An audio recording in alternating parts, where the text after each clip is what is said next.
Non mais alors, il faut que je vous raconte comment m'est venue l'idée de cette vidéo, quand même. Parce qu'on se réveille pas un matin en se disant « Putain, je vais vous parler de maladies qui sont cheloues là ». Non, il y a un contexte, et le contexte est important. Bon, pour la petite histoire, il se trouve que je suis migraineux, donc je fais régulièrement des migraines. Une migraine, c'est jamais agréable, mais moi, quand j'ai une migraine, je suis extrêmement grognon.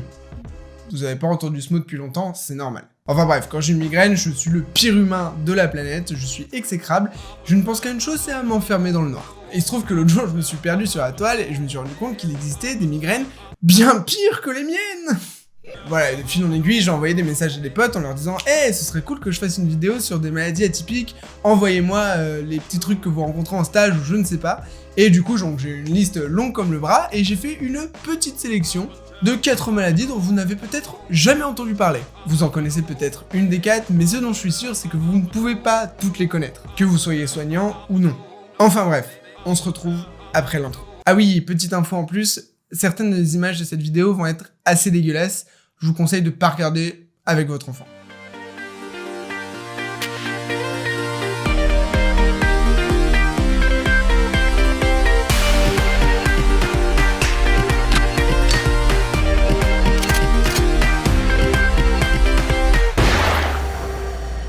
Je vous ai dit que j'avais découvert un type de migraine qui était particulièrement horrible. On les appelle les algies vasculaires de la face, appelées aussi migraines suicidaires. Voilà, je vous pose ça là. Il s'agit de douleurs intenses et répétées, au niveau de l'œil notamment. Enfin, je parle de douleur, mais je vais vous expliquer les termes exacts utilisés dans la littérature médicale. La douleur dure 15 minutes à 3 heures. Bon, déjà, on part sur quelque chose qui dure pas 2 minutes. La douleur s'accroît progressivement, mais rapidement, de 5 à 15 minutes, asymétrique, à type de gonflement, de broyement, de striction de la partie du visage atteinte. Ok, donc là, les termes utilisés me font mal rien qu'en les lisant. Et attendez les gars, à quel moment les termes broyement et striction font partie du jargon médical? C'est des termes réservés au BTP, ça, normalement, c'est... Et une migraine classique peut être associée. Dans 80 à 90% des cas, les patients sont agités, gémissent, crient et hurlent. Bah, tu m'étonnes, vu comment c'est décrit, ça ne m'étonne pas du tout. Et là, petite phrase pour conclure, on estime qu'il s'agit d'une douleur qui dépasse celle ressentie lors d'une amputation sans anesthésie. Alors là, j'ai une question qui me vient, c'est peut-être pas forcément la bonne en l'occurrence, mais à quel moment quelqu'un qui a vécu une amputation sans anesthésie a également eu une algie vasculaire de la face dans la même vie pour pouvoir comparer les douleurs? Parce que là si c'est le cas, c'est plus un karma, je sais même pas ce que c'est. Enfin bref, c'est pas le sujet. On l'a compris, l'algie vasculaire de la face provoque des douleurs qui sont insupportables. Je pense que vous comprendrez mieux pourquoi ces migraines sont aussi appelées migraines suicidaires. Et les mécanismes de ces algies particulières sont très complexes à expliquer, et de toute façon il faudrait une vidéo complexe, ne serait-ce que pour expliquer la migraine basique. J'aimerais vous parler du traitement et vous dire qu'il existe un médicament miracle, mais là encore c'est très flou. Aucun des médicaments classiques utilisés pour les migraines ne fonctionne dans ce cas-là. On sait juste que l'oxygénothérapie améliore ces douleurs, mais c'est une technique très contraignante, vous comprendrez pourquoi, je le pense. Donc voilà, petite conclusion, après avoir fait les recherches pour cette vidéo, je vais arrêter de me plaindre quand j'ai une petite migraine banale, quand je vois ce que certaines personnes peuvent avoir en termes de douleur. Là, on parle de crises qui vont carrément pourrir la vie des patients. Compliqué de faire de l'humour là-dessus, hein.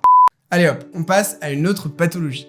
On va parler un petit peu parasite. Je vais vous parler de l'œdème de Calabar. Le nom me fume, c'est incroyable. Et attendez, c'est pas fini. Cet œdème est provoqué par des loa.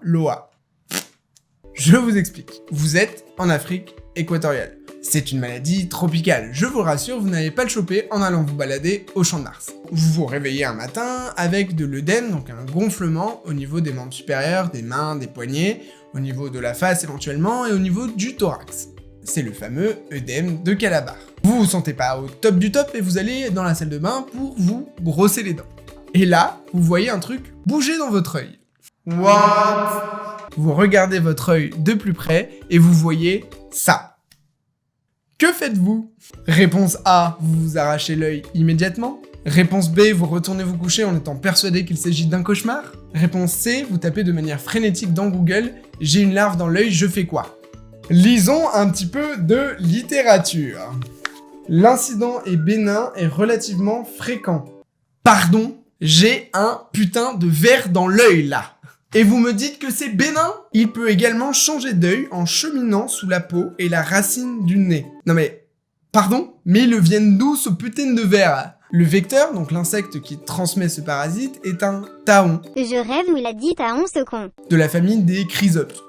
Aucune idée de ce que c'est, je vous rappelle que ce n'est pas du tout ma spécialité encore une fois. Ce taon Mais il recommence cet abruti. est attiré par les fumées des feux de bois et est particulièrement agressif à midi. Encore une fois, me demandez pas pourquoi. En gros, il pique les humains et transmettent des larves infestantes, les fameuses Loa, qui traversent la peau et deviennent adultes en 3 putains de jours dans notre sang. Est-ce que c'est bon pour vous? Et une fois adultes, ils vont tranquillement pouvoir sécréter des microfilaires, appelés aussi embryons, qui vont envahir la totalité de notre organisme. Et ils peuvent rester sous la peau pendant près de 15 ans.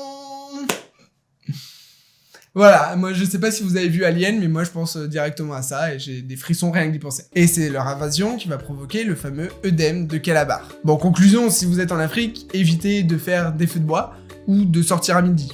Je sais pas. Mais faites un truc horrible! Et le traitement est loin d'être simple. Il présente de très nombreux effets indésirables qui peuvent être mortels.